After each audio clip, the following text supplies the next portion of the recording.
Тимофеева Светлана Михайловна. Я представляю детский сад номер 35, поселок Щелеёр, Ижевского района. Сегодня я хочу представить вам свои пособия, сделанные своими руками. Это коми-изба. И куда же коми-избы без подворья, на котором находятся все животные. Этот лэпбук сделан был для того, чтобы ребятки ознакомились с животными, называя их на коми-языке. Он очень удобен, функционирует легко. Любое животное берется, можно его рассмотреть, ощупать. Целью всех этих пособий было знакомство с культурой и бытом ижемских коми и введение в активную речь, а это у нас коми-изба. Давайте мы ее рассмотрим.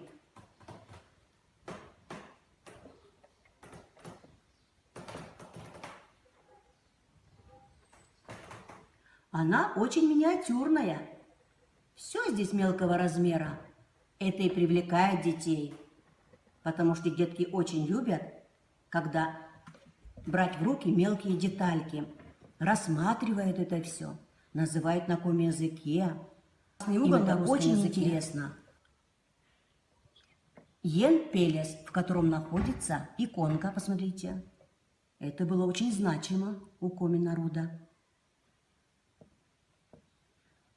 Тут же могут познакомиться и словами, которые в обиходе у коми. Пызан, лавич, сундук. А он был знаменит сундук.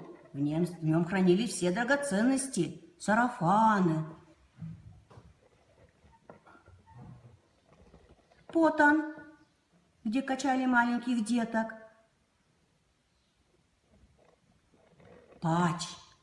Печь была знаменита, потому что была главной уклад. Нянь-зыр, которые доставали хлебушек из печи, ведь его пекли в печи. Тогда не было плиток. Были половики, тканые своей рукой. Вышень, эбес. Все, что надо ребяткам, тут же можно познакомиться с кухней коми-народа. Что любили готовить?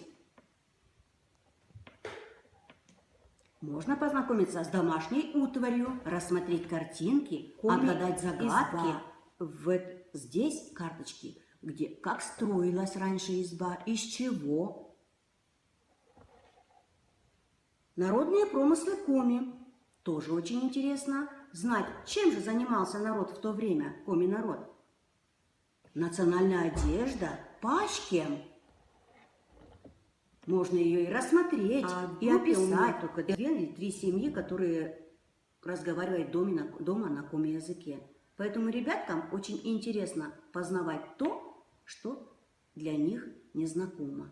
Именно видя, беря в руки, рассматривая и беседуя и со своими сверстниками,